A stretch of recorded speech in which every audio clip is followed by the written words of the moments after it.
Hey, disciple makers. So another glory story today. I'm excited to share this with you.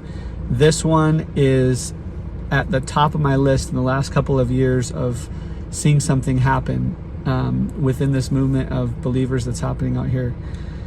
The last story I share with you was about the church group here in my village obeying and listening to the Father about going out and sharing the gospel all together in one day, and really just listening to where He told them to go and obey what He tells them to do. So not necessarily evangelism, just going out and hearing the voice of the Lord for themselves.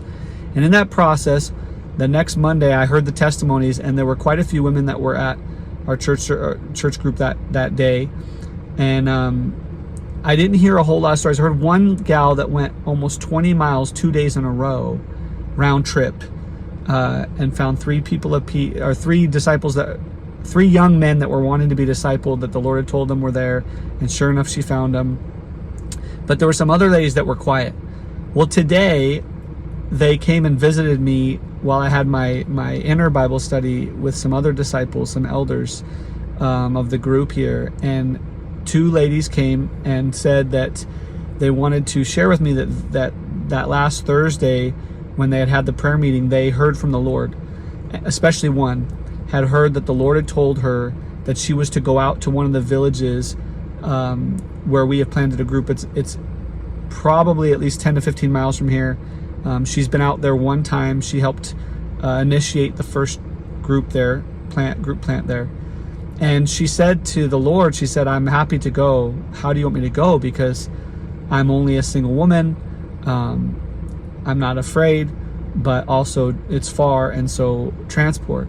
So he said, "Yeah, I don't want you to go alone. I want you to go with these other two ladies." And she knew that one of the ladies was the one that was going to go so far on that Sunday. So she held it to her heart, but went and visited them and said, "Hey, this is what the Lord told me. Can you guys pray about it?"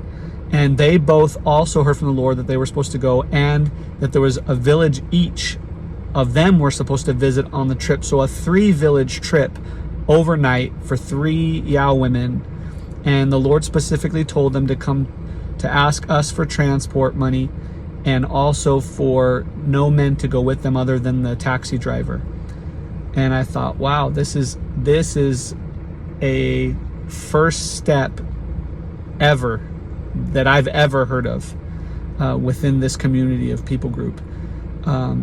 And so they prayed. The two ladies prayed, had peace. They came to me today. All 3 of them told me what it would cost to travel. I asked them, "Do you have any fear?" There was no fear in these women's eyes. They said, "No, God's told us to go. We're very excited to go." These are moms. I said, "Have you talked to your husbands?" One is a key elder that started this entire, what we're seeing close to a movement here. And he was at peace. He said, "Yeah, I think she should go." So family was at peace, group was at peace, church was at peace. And so they, this Saturday, are going to head out and for 2 days, go to all 3 villages, and we'll have our first 3 women-only kind of group being set apart for the work that the Lord has for them, being sent from our little Antioch here. Super excited about that, and I look forward to sharing more glory stories about that, I'm sure.